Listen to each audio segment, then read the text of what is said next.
Hi, I'm Karan Thapar. Over the last few years, I hope you've been watching my program, The Interview on the Wire. During that period, I've interviewed doctors, politicians, businessmen, scientists, authors, and even the occasional Nobel laureate. For me, it's been exciting. I hope it's been enjoyable for you. But these, as you know, are tough times, and if this program is going to remain bold, independent, and sometimes even defiant, then I think we need your support. At the end of the day, it's a truism, but editorial independence is best defended by the viewers. So if you would like this program to remain the way it is, forthright, outspoken, and interesting, then would you consider supporting us? All you have to do is to click on the description at the bottom. But more than anything else, I hope you will continue to watch the interview. Your viewership means an awful lot to me. Thank you for your time. Goodbye.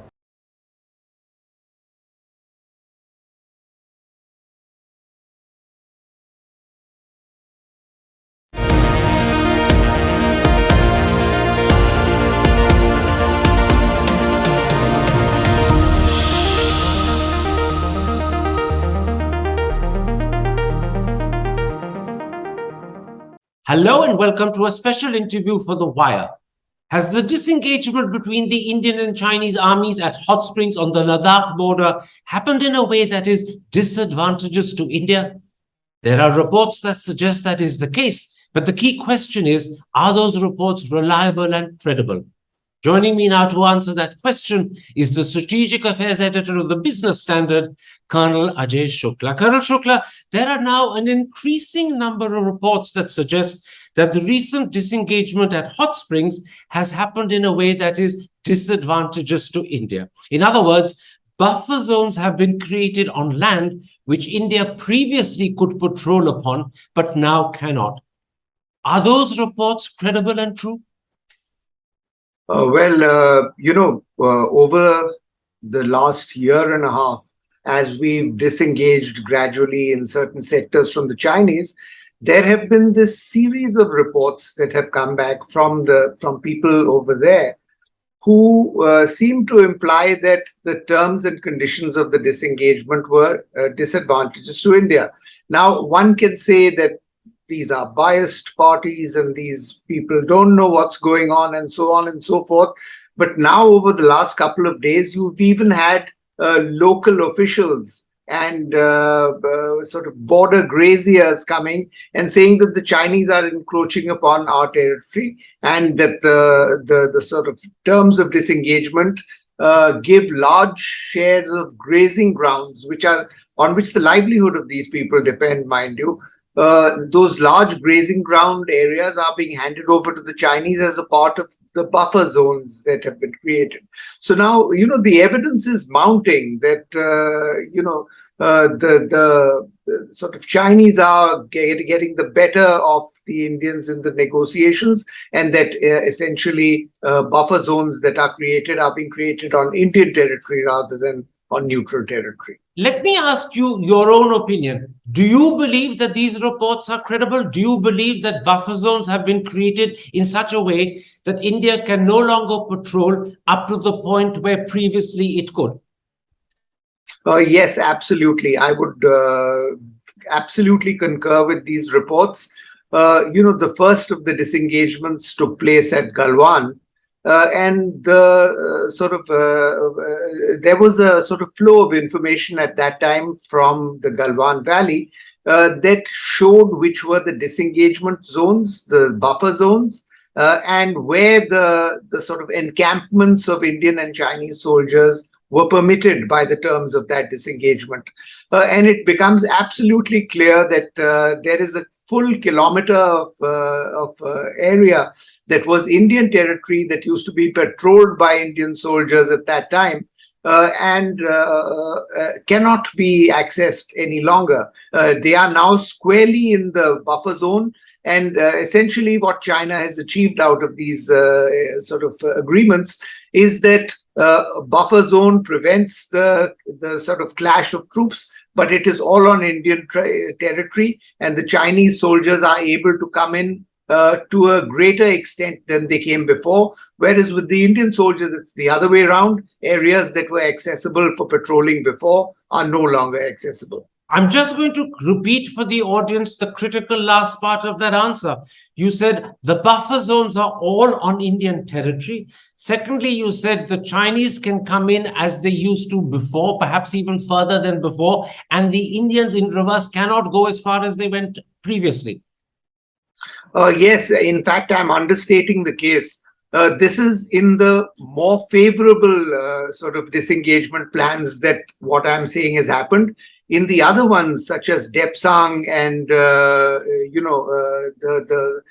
north bank of the Pangong, so we are sort of even further sort of disadvantaged. The Chinese can come in much more than they came in earlier, whereas our sort of access to the so-called patrolling zones now that have been created is far less. We have lost in places up to 15 to 16 kilometers of territory. For the sake of the audience, I'll go through each of the disengagements one by one and then come to Depsang and Demchuk, where so far there's no disengagement after that. But first, let me ask you one more question about Hot Springs. Yesterday, as you were yourself mentioning, a councillor in Ladakh told NDTV that 30 kilometers of territory, he was talking in terms of length, not width, which Indian graziers have been using for their livelihood, is now, as a result of the way the disengagement has happened, denied to them. In other words, what he said was that it's not just unused barren land that has become buffer zones, but land that was critical for people's livelihood. In other words, it's not just loss of access to territory, it's also an impact that is adverse on the livelihoods of people. Would you agree with that? Yes, I would agree with that. And I would further reinforce that by bringing out one very important point, which is often overlooked. And that is that the claims of both sides, the Indian side on the one hand and the Chinese side on the other, are dependent to a fairly large extent on grazing records. That is to say that if the Indian graziers from a particular village, let's say Chushul near the border, have been traditionally allowing their flocks to graze up to a point A, when that grazing is no longer allowed, or it's denied, or as it's happening now, blocked by the Chinese, your land records are essentially affected. You no longer have as strong a claim to that territory as you did when the graziers were regularly going. So the Chinese, in their sort of long playing sort of modus operandi, have been denying these graziers access to their sort of traditional grazing grounds, not just with the view of to sort of keep them away at this moment, but in the long term, deny them the access to the village records on which their claims were based in the first place. In other words, the denial of rights to patrol up to the point where we previously could patrol has implications also for land records and land rights. And this is an implication that so far the media or other reports haven't picked up, but it is an adverse implication from India's point of view. This is absolutely correct. I should start by endorsing what you just said, but also point out that in places like Arunachal Pradesh, investigations by highly credible agencies like Human Rights Watch have shown and brought out that the Chinese administration and the PLA is encouraging border graziers to go and permanently settle down in the grazing grounds that they base their claims on. And there are people who have been felicitated by Xi Jinping, no less, at the border in Arunachal Pradesh for having spent 10 to 15 years at the grazing grounds where they where Chinese claims extend to, and thereby painting them as heroes of the Chinese Republic. And this is something which the Indian side does not do at all. When the Chinese block the graziers from entering into their traditional grazing grounds, the administration says, this is not our problem, this is your problem, and you sort it out with your counterpart graziers on the other side. So this problem with graziers and grazing land is happening actually on both borders, on the Ladakh border, which is the western one, and also in Arunachal, which is the eastern one. It's happening on both sides. That's absolutely correct. It's happening on both sides there. And in places like Demchok, where the Indus and the mountains on either side of the Indus formed the traditional boundary, from 2002, 2003 onwards, the local graziers have been reporting back to the administration saying that the Chinese are not letting us come to these grazing grounds. They are beating us up when we come over there. And the local administration on the Indian side has treated this in an extremely cavalier fashion, saying this is your problem, this is not the administration's problem, and as a result of which the Chinese claim has been steadily reinforced. Let's come back to the disengagements between the Chinese and Indian armies that have happened since April 2020. I want to now first talk to you about the disengagements that happened at Galwan, Gogra, and Pangong Lake. But before we come to details, can you confirm that precisely the problem that we've discussed at Hot Springs has also occurred at Galwan, Gogra, and Pangong Lake? In other words, buffer zones in these three areas have come up in such a way that India can no longer patrol on territory that previously it was able to patrol on. Yes, I will attach a rider to my affirmation.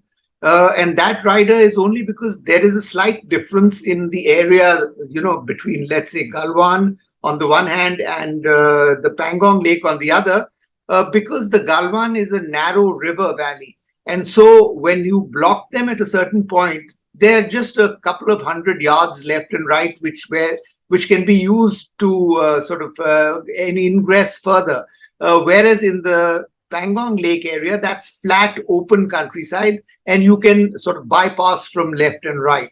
But that having been said, yes, I confirm what you're saying, and that is that right from the time the first disengagement took place, and that was at Galwan, the terms and conditions of the disengagement allowed the Chinese to come further into our territory than they were earlier allowed. In the zone of PP14, which is in the Galwan River Valley, the Chinese were given access to an extra 1 to 1.5 kilometers, as a result of which their access increased into Indian territory. And the sort of freezing of this new reality took place by specifying and actually laying down where the sort of Chinese camps and the Indian camps would be placed on the ground. And that really solidifies reality when you've actually got troops on the ground permitted by a mutual treaty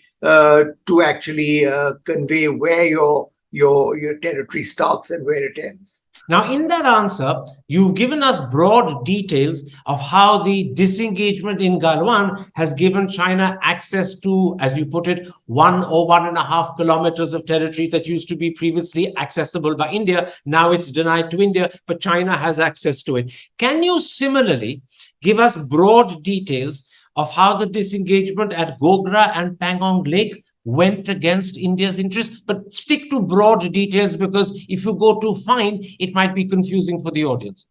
Absolutely. I think a lot of the confusion around this entire debate is for precisely the reason that you just mentioned, which is that we get lost in the details.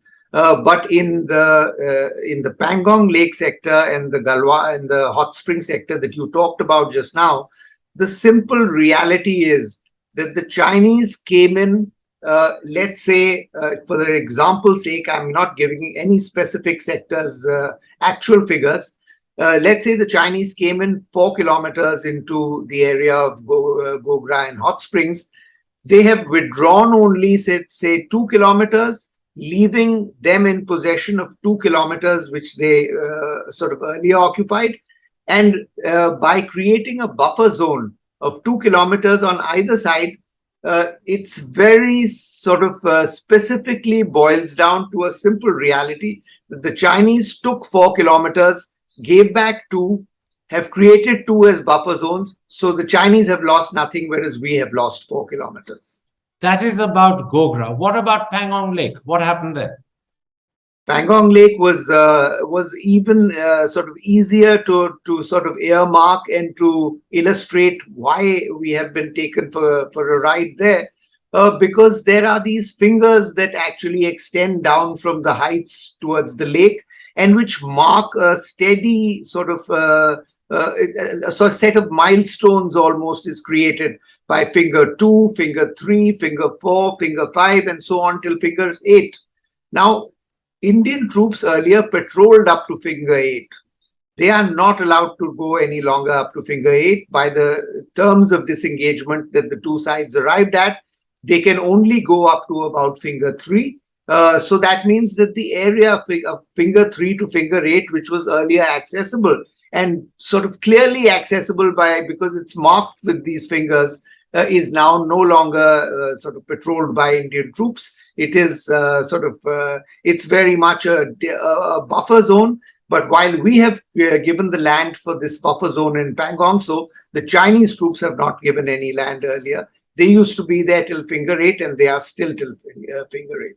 The key point, if I've understood you correctly, both about the disengagement at Gogra and the disengagement at Pangong Lake, is that India is now denied access to the point to which it previously was able to patrol because that area has become a buffer zone. But China can still patrol up to where it did previously.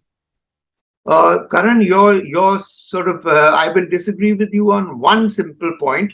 You're saying the area till where the Chinese used to patrol or Indians used to patrol have become a buffer zone.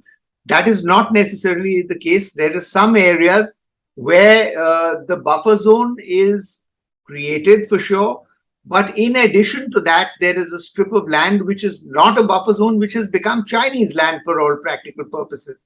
The Chinese have no restrictions on patrolling on that territory. Earlier, it was Indian territory. Now it's become not a buffer zone, mind you, but Chinese territory. Where precisely is this? Is this Gogra? Is this Pangong Lake? It is Gogra and Hot Springs as well as Pangong Lake. So Pangong Lake is, just to sort of complete it, Pangong Lake, the dividing line is now finger 8. Finger 8 is where sort of we used to earlier go to, but now only go up to finger 3. But the Chinese come all the way up to finger 8 and in that sense have one advantage. So if I understood you correctly, you're saying both at Gogra and Pangong Lake, buffer zones have come up in such a way that India can no longer patrol up to the point where it previously could, i.e. India has been denied access to what it considers its own territory because that has become the buffer zone. But at least in one of those two areas, or maybe in both, there is a strip of territory that has become Chinese almost entirely. It's not a buffer zone, it's become Chinese. Exactly right. In which case, let me ask you, for reasons of clarity, because this is a question that will have occurred to the audience as they hear this interview, are these buffer zones on undisputed Indian territory or are they on territory which both sides claim? And second, and maybe you've already answered the second, has China, like India, also lost the right to patrol in areas where previously it could? Or is that not the case for China? Karan, that question goes to the heart of the problem right now. The Chinese have sort of lost the right to patrol or surrendered the right to patrol to territory that India claimed. But there is a difference over here between claiming and patrolling. There are territories like, let's say, in the Hot Springs area, where India, the troops would not just claim the right to that territory, but actually physically exercise and illustrate that right and demonstrate India's ownership by physically patrolling till there. Now, when you say that 2 kilometers of that area has become into a sort of a buffer zone, on the one hand, it can be sort of passed off as a harmless change in status, where, you know, what was earlier a buffer zone or a sort of Indian claimed territory has now become a buffer zone.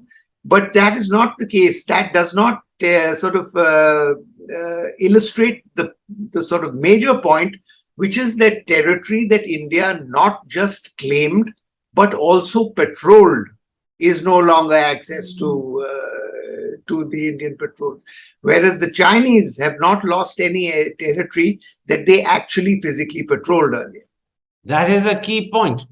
The Chinese have not lost any territory which they earlier actually patrolled. In other words, they can still patrol there, but the Indians have lost access to territory which they previously patrolled. They now cannot patrol there. This is, in fact, the key of the extent to which this disengagement in all four areas has been disadvantageous to India, isn't it?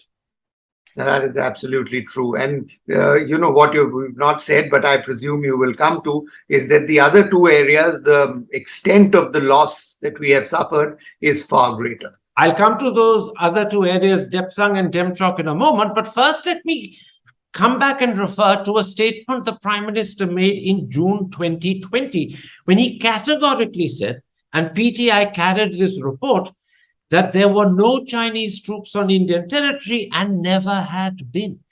And my question is very simple. Was that statement by the Prime Minister true when he made it in June 2020? And secondly, is it true today? Karan, the sort of the damage that statement created in our position of being able to claim up to a certain point was absolutely incalculable. Because you had the Indian Prime Minister essentially saying what the Chinese spokespersons and MEA people were actually saying, which is that all the territory that is now in the possession of Chinese PLA soldiers was never Indian territory. The Indian Prime Minister, by saying that na koi ghusa hai, na kisi ko ghusne diya hai, basically says that jahan tak ghuse hain log, the area up to where people, the Chinese soldiers have entered, is not Indian claimed territory, which is essentially a renunciation of India's claim to that territory over there. Now, that is extremely damaging to the Indian position. And what's more, it came on the heels of the deaths of 20 Indian soldiers in such territory. So what it was essentially further implying was that these soldiers who had laid down their lives were not on a mission to defend Indian territory, because, as the Prime Minister said, the Chinese are not there in Indian territory. So the corollary is obviously that the Indians were therefore there on Chinese territory. And that is extremely damaging, especially when 20 soldiers have just died. Absolutely, because the implication of Indian soldiers being on Chinese territory is that we were trespassing on their territory and the Chinese were right to do what they did. Exactly. It sort of completely lets the Chinese off the hook. Let's then at this point come to Depsang and Demchok. Now here too, as you pointed out, China has denied India the right to patrol, but in addition, China also refuses to disengage. Let me first ask you, how much of territory that India believes it owns is denied to it in these two areas? In the northernmost sort of tip of India, which is where the Karakoram Pass, the territory sort of moves in an approximately, the border moves in an approximately north to south direction. The distance from the border and where sort of patrolling points begin, so the distance between those PPs on the border there and the place where Chinese are actually physically present today and deny Indian entry is in excess of 15 kilometers. So the encroachment in the Depsang sector from the line of actual control up to, this junction point where the Chinese prevent Indian soldiers from going any further is well over 15 kilometers. There are some who say it is as much as 20, but 15 kilometers is a safe figure to say. It sort of caters for even the Chinese position. And in Demchok, which is the other place, the sort of the encroachment by the Chinese troops is less than at Depsang, but it is still in the region of about 5 kilometers, according to sources there. Now, the Chinese position on Demchok and Depsang is that these are legacy issues. They predate, the Chinese say, the 2020 standoff. Doesn't that mean that China is unwilling to discuss disengagement in these two areas? Yeah, it's You see, that's the sort of way of the Chinese way of doing business is you just toss off a few claims over here and sort of divert the discussion onto those claims and allegations, and then you don't have to talk about the real issues that are there. In saying that this was a legacy issue, the Chinese are trying to imply that this has been there for a long time. This is not a new claim. This is something that we have always possessed. But the truth of the matter is that in 2013 and 2012, when the Chinese came into Depsang and sort of had come to approximately the same areas, India reacted strongly and did a counter incursion into sort of Indian claimed territory, but actually Chinese held territory in the Demchok area, and created a counter reality over there. Not the Demchok area, I beg your pardon, the Chumar area, and created an Indian sort of position that allowed India to be holding some areas that could then be used to trade off with China. The area you've occupied for the area we've occupied. This time we've not done anything of the kind. We have just sort of accepted the Chinese claim that this is a legacy issue, and we've not made any counter. The only one place where we actually countered strongly was in the Kailash range, and that we have sort of given over control to the Chinese. Now, as India has repeatedly said, in fact, it's a statement made fairly frequently by our Foreign Minister, Ajai Shukla, we want the restoration of the status quo as it existed in April 2020. China has said, and I'm quoting their spokesman, the status quo of April 2020 was created by India's illegal crossing of the LAC. Doesn't that clearly suggest that China is not going to agree to restoring the status quo of April 2020? Just as a sort of talking point before I answer that question, let me sort of point out that the status quo of 2020 is something that the Chinese are not going to sort of bargain for in this area, for the simple reason that India has nothing left to bargain with. The territories that we have occupied and the territories that we have claimed and got as a buffer zone or as a sort of concession are now, they have been handed over to China, and we have nothing left to bargain with. So this entire sort of Chinese position of the status quo of 2020 and so on, this is now entirely theoretical. We are not in possession of bargaining chips any longer. The graziers are being not sort of kept back from the territories that they are patrolled up till now. So we are not creating any more bargaining chips at all. And essentially, it's a position where the Indians have, whether by trying to act reasonable and responsible or by just being unwilling to take sort of hard steps to capture territory or to return the territory to our control. We've left ourselves with very little to bargain with, and the Chinese are simply calling all the shots. Let me end by going back to the disengagements that have happened at Hot Springs, Gogra, Galwan, and Pangong Lake. With reference specifically to these four, are we, the Indian people, being told the full truth by our government, or are we being misled and given a misleading picture?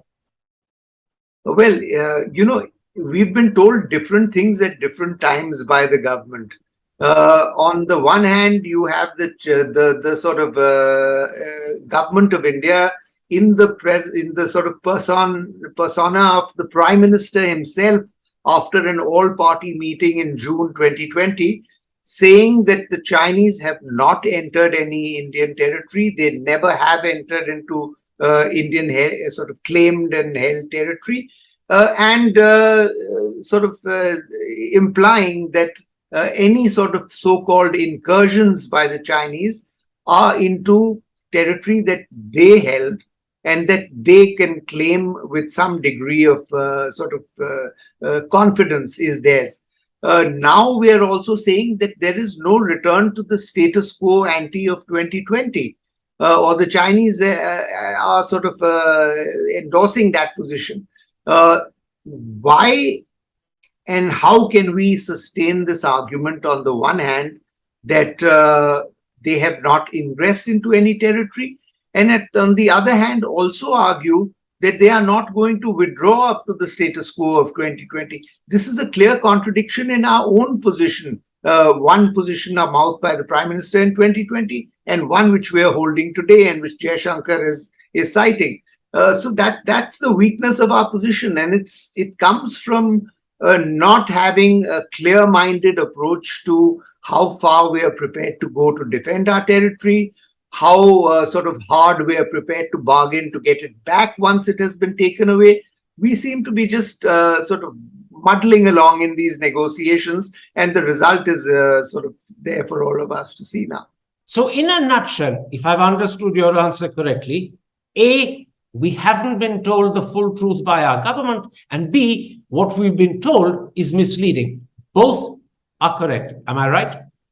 Both are correct, and it is very obvious to the Chinese where this sort of this dichotomy comes from. It comes from the Indian government not wanting to concede or to publicly state that the Chinese have captured our territory. So it's being forced into all these contradictory positions. That's the worst part of it all. The Chinese know altogether too well that A, the Indian people haven't been told the full truth by their government, and B, this means the Indian people are being misled. The Chinese know that, and that suits them because therefore they are let off the hook.